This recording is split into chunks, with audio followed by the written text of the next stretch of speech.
Everyone, how are you all? Today we are going to continue our topic. हम पढ़ रहे थे transportation in human beings में transportation कैसे होता है. When we are saying that transport कैसे होता है, तो ऑब्वियसली हम किसकी बात कर रहे हैं? एक सर्कुलेटरी सिस्टम की बात कर रहे हैं. Circulatory system. अब सिस्टम का मतलब क्या है? ग्रुप ऑफ ऑर्गन्स, कई सारे ऑर्गन्स. अब एक किसी भी सर्कुलेटरी सिस्टम की बात करती हूँ या ह्यूमन में सर्कुलेटरी सिस्टम की बात करती हूँ तो तीन चीज़ें ज़रूरी हैं. एक होता है हार्ट, जिसे कहते हैं पंपिंग ऑर्गन. कोई होना चाहिए जो क्या करे? पंप करे, ब्लड को पंप करे. और सेकेंड क्या है? कोई भी एक लिक्विड, दैट इज ब्लड. और वो पाथवे जिसके थ्रू ब्लड क्या हो, एक जगह से दूसरी जगह तक जाए, that are blood vessels. Okay, so when we will study about the circulatory system तो तीन चीज़ें होनी चाहिए: हार्ट, ब्लड और क्या है? That is blood vessels. ज़रूरी नहीं कि यहाँ पे ब्लड हो. हम कनेक्टिव टिश्यू की बात करते हैं तो यहाँ पर लिम्फ भी हो सकता है, यहाँ पर हीमोलिम्फ भी हो सकता है. Hemolymph in the case of insects.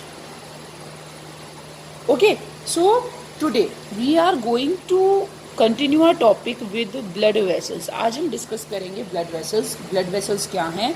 तो आपको पता है ब्लड वेसल्स क्या हैं. ये पाथवे है. किस चीज़ का पाथवे है? एक ब्लड किस तरीके से एक पार्ट से दूसरे पार्ट तक जाएगा, क्योंकि ब्लड जो है वी नो ना कि हमारी बॉडी में जो सर्कुलेटरी सिस्टम है that is of closed type circulatory system. और क्लोज्ड टाइप का जो सर्कुलेटरी सिस्टम होता है उनके अंदर जो ब्लड है वो ब्लड वेसल्स के थ्रू जाता है. तो ब्लड वेसल्स की जब हम बात करते हैं तो ब्लड वेसल्स कितने टाइप की हैं? 3 type of blood vessels are there. First one is arteries, second one is veins, third one is called as capillary. में आता ही है, चाहे वो इनकी कंपैरिजन ब्लड वेसल्स में आर्टरीज और वेन्स में डिफरेंस आ जाए, या एक क्वेश्चन आता है कि आर्टरीज जो हैं वो जर्क के साथ ब्लड क्यों देती हैं, आर्टरीज में बॉल्ब्स क्यों नहीं होते, वेन्स में बॉल्ब्स क्यों होते हैं. सो ये सब आज हम डिस्कस करेंगे. ओके, सो आर्टरीज, वेन्स और कैपिलरीज डिस्कस करने से पहले मैं आपको बताना चाहूँगी कि जो ब्लड वेसल्स हैं ना हमारी, specially we are talking about arteries and veins. I am talking about arteries and veins. जो ब्लड वेसल्स हैं, इन ब्लड वेसल्स की पर्टिकुलर वॉल होगी, सीधी बात है. तो इनकी जो वॉल होती है वो कितनी लेयर से मिलकर बनी हुई होती है? 3 लेयर्स से मिलकर बनी हुई होती है. ओके, इन 3 लेयर्स को क्या कहते हैं? First one is called as tunica externa. ये जो मैं आपको बता रही हूँ ये आउटर टू इनर बता रही हूँ, ठीक है? आउटर टू इनर साइड की बात हो रही है. First one is called as tunica externa. Second one is called as tunica media. Okay. Third one is called as tunica intima. Okay. So tunica externa. This tunica externa is made up of collagen fibers. और आपको पता है 2 type fibres हैं, white collagen fibres और yellow elastic fibres. जो collagen fibres होते हैं वो क्या प्रोवाइड करते हैं? स्ट्रेंथ प्रोवाइड करते हैं. ये आउटर मोस्ट लेयर बनाते हैं. ट्यूनिका मीडिया जो है वो क्या है? एक मस्कुलर लेयर है, मीडियम लेयर है जो बीच में प्रेजेंट होती है. ओके, और ट्यूनिका इंटीमा जो होती है ये 2 लेयर से मिलकर बनती है, जिसमें पहली होती है जो लेयर है वो येलो इलास्टिक फाइबर्स की लेयर होती है. ठीक, येलो इलास्टिक फाइबर्स की होती है. और अंदर वाली जो लेयर होती है, इनर मोस्ट लेयर होती है, that one is called as endothelium. All of you have studied about epithelial tissues. तो इपिथेलियल टिश्यूज क्या होते हैं? जो किसी भी ऑर्गन की इनर लेयर बनाते हैं. तो यहाँ पर भी जो इनर लेयर है ना वो किसने बनाई है? ब्लड वेसल्स के केस में जो इपिथेलियल टिश्यूज हैं उन्हें एंडोथीलियम भी कहा जाता है. तो एंडोथीलियम क्या होती है? This one is inner most layer. Okay, as you know, yellow elastic fibers, they will provide elasticity. So जो ब्लड वेसल्स होती हैं उनकी वॉल्स जो है वो कितनी लेयर से मिलकर बनी हुई है? 3 लेयर से मिलकर बनी हुई है. First one is tunica externa. This tunica externa is made up of collagen fibers that is responsible for providing strength. Tunica externa collagen fibres की बनी हुई एक स्ट्रक्चर है जो स्ट्रेंथ प्रोवाइड करती है. ट्यूनिका मीडिया बीच में प्रेजेंट है, मस्कुलर लेयर होती है. ट्यूनिका इंटीमा जो होती है, as a name indicate, intima तो अंदर की तरफ होगी. ये भी 2 लेयर से मिलकर बनी है. येलो इलास्टिक फाइबर्स जो आउटलुक की तरफ जो लेयर है, और अंदर जो है that is called as endothelium. Okay, चलिए डायग्राम के थ्रू समझने की कोशिश करते हैं। मैंने आपको बताया कि जो ब्लड वेसल्स हैं उनमें कितनी लेयर प्रेजेंट हैं, उनमें 3 लेयर्स प्रेजेंट हैं। तो first one is the outer layer. This outer layer जो आपको दिख रही है, ये दो ब्लैक के बीच में ये जो लेयर दिख रही है, this outer layer is called as tunica externa. Okay, ये जो लेयर दिख रही है आपको, दिस वन, ये जो सेकेंड लेयर दिख रही है, this one is called as tunica media. And the blue one, जो सबसे अंदर वाली जो लेयर है, this one is called as tunica intima. और उस ट्यूनिका इंटीमा पर आपको ये दिख रहा है, ये जो राउंड, इस तरीके से राउंड स्ट्रक्चर्स ये जो हैं, this one is called as endothelium. So in this case, this one is tunica externa, this one is tunica media, and this one is जो blue वाली है that is tunica intima, और ये जो अंदर वाली जो है that is endothelium. ओके, अब इस एंडोथीलियम के अंदर का जो भी ये जो पार्ट बचा है, the remaining part of endothelium, that is called as lumen. And this one is also lumen. Structure wise हम बात करते हैं. आपके सामने स्ट्रक्चर है, ये हमने का काम किया है. दिस वन इज, आप देख रहे हैं, एक में तो नैरो ल्यूमेन है, एक में क्या है, ब्रॉड ल्यूमेन है.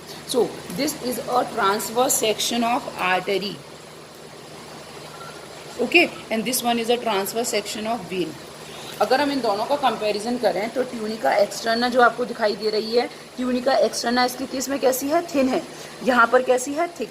मीन्स फर्स्ट वन जो लेयर है दैट इज ट्यूनिका एक्सटर्ना, वो आर्टरीज के केस में कैसी होती है, थिन होती है. यहाँ पर कैसी होती है, थिक होती है. Okay, second layer is tunica media. Tunica media इस केस में आप देख रहे हो, ये कैसी है, थोड़ी ब्रॉड है, ये छोटी है. यहाँ पर थिकर होती है, यहाँ पर वो कैसी होती है, थिनर.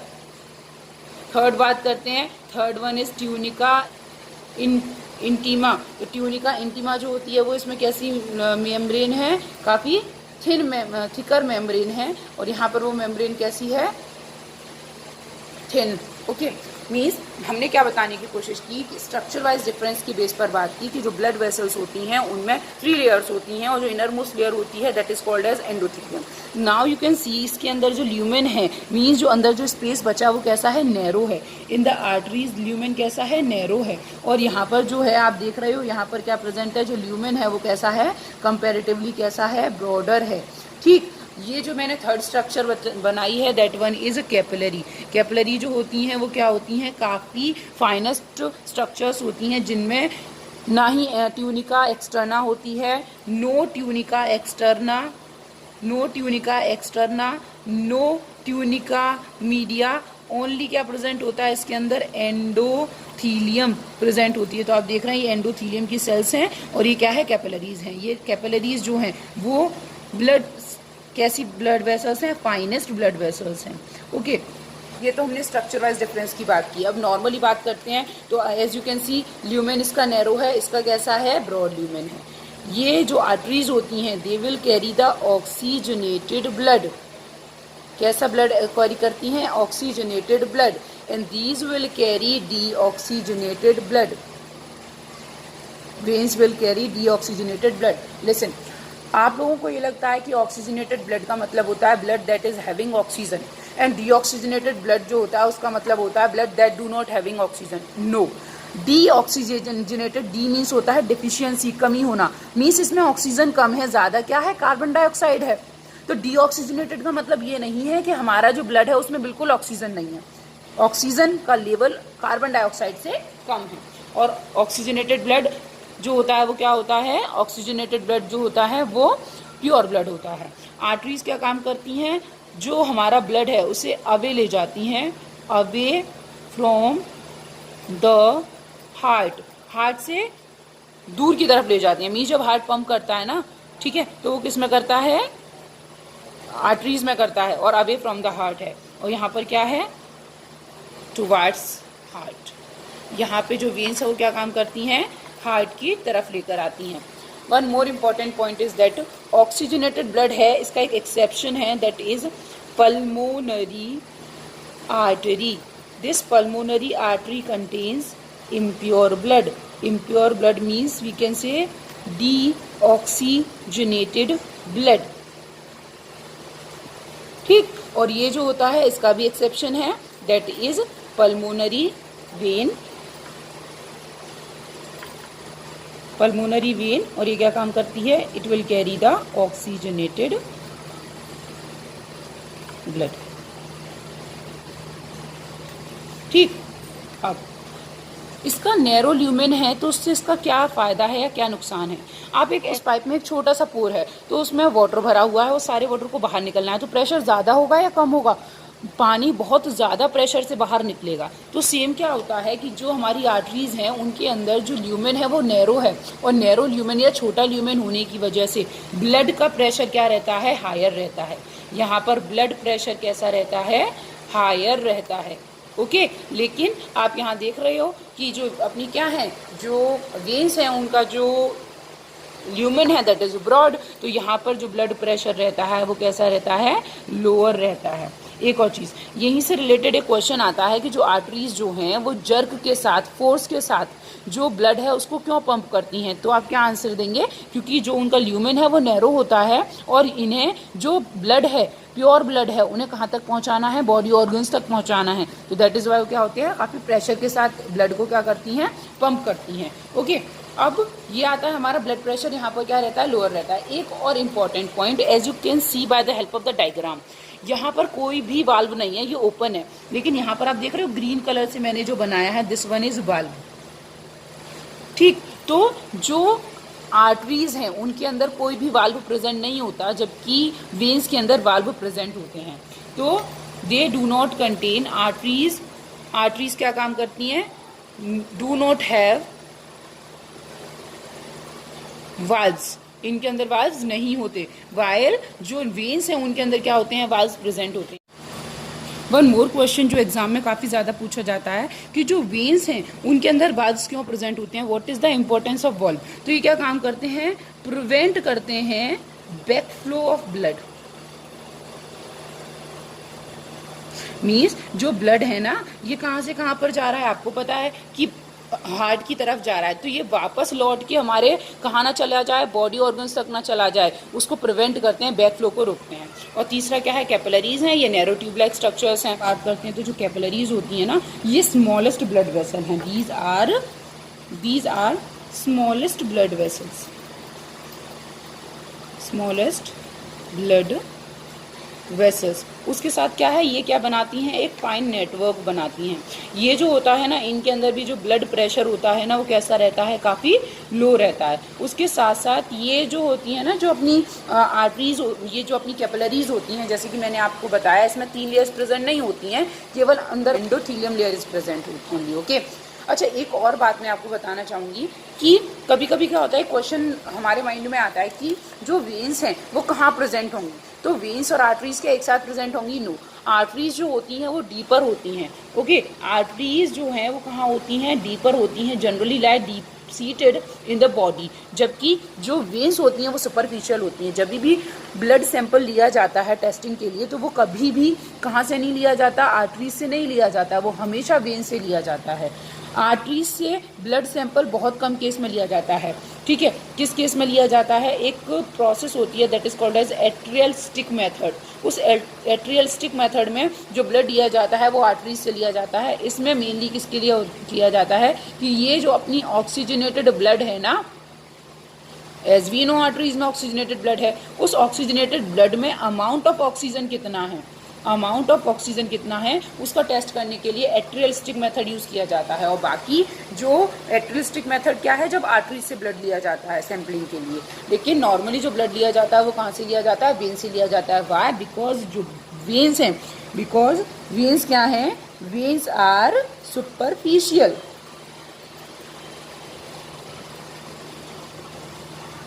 ओके, अगर कोई आपसे पूछता है कि what is the function of capillaries, then you will say capillaries जो होती हैं that are responsible for connecting the arteries and veins. Arteries और वेन्स को कनेक्ट करने वाली कौन होती हैं? कैपिलरीज होती हैं। ये वही कैपिलरीज हैं जो किससे कनेक्टेड होती हैं? जो टिश्यूज से कनेक्टेड होती हैं। कैसे कनेक्टेड होती हैं वो हम आपको आगे स्लाइड में दिखाते हैं। See here we have one more diagram, this one is artery. Artery से जो कैपिलरीज अराइज होती हैं these are called as atrial capillaries. Okay, और ये हमारी क्या है? वेन है। ये मैंने आपको रेड और ब्लू कलर से दिखाने की कोशिश की है। Red colour means oxygenated blood and blue colour means deoxygenated blood. तो what is the use of this capillaries? Capillaries क्या है? फाइनेस्ट पाइप्स लाइक स्ट्रक्चर्स हैं, फाइनेस्ट नेटवर्क लाइक स्ट्रक्चर हैं जो क्या काम करती हैं? जो आर्टरीज और वेन्स को कनेक्ट करने का काम करती हैं। और यहीं पर इनके बीच में ही क्या प्रेजेंट होते हैं? वो जो हमारे टिश्यूज़ हैं वो प्रेजेंट होते हैं, या कहना चाहिए सेल्स प्रेजेंट होती हैं या टिश्यूज़ प्रेजेंट होते हैं जो क्या काम करते हैं? एक्सचेंज ऑफ गैस के लिए रिस्पॉन्सिबल होते हैं। इन्हीं के थ्रू क्या होता है? Means capillaries are connected to the tissues. और कैपिलरीज क्या काम करती हैं? They will connect arteries and veins. Arteries से जो निकलती हैं capillaries that are atrial capillaries, और वेन्स से जो निकलती हैं दैट इज वेनस कैपिलरीज। वो दोनों कैपिलरीज कहाँ पर ज्वाइन होती हैं? वो जो टिश्यूज जो होते हैं, डिफरेंट टिश्यूज जो होते हैं, उन टिश्यूज को ऑक्सीजन प्रोवाइड करके उनसे कार्बन डाइऑक्साइड वापस ले लेती हैं। So this is the arrangement to show how arteries, veins and capillaries are joined together, or this is all about the blood vessels. In next video we will discuss about human heart. Thank you.